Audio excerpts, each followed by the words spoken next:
కాంగ్రెస్ ప్రభుత్వం చేపట్టిన 6 గ్యారెంటీలను బీజేపీ అధ్యక్షులు రఘునాథ్ తీవ్ర ఆరోపణలు చేశారు. గ్యారెంటీలతో అధికారం చేపట్టిన ప్రభుత్వం వాటిని అమలు చేయడంలో పూర్తిగా విఫలమైందని అన్నారు.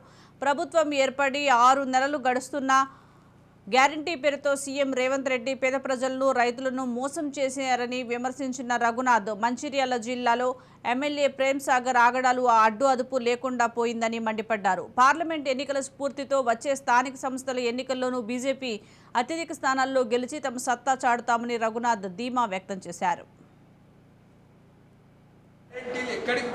200 రోజులైంది మీ ప్రభుత్వం ఏర్పడి, మీరు ఇచ్చిన హామీలు ఎక్కడికి పోయి? ఇక మన మంచిర్యాలకు వస్తే, మన మంచిర్యాల ఎమ్మెల్యే ప్రేమ్ సాగర్ రావు గారు ఎన్నికల సమయంలో చాలా విషయాలు చెప్పారు. ప్రజలందరూ కూడా భారీ మెజారిటీ తోటి గెలిపించారు.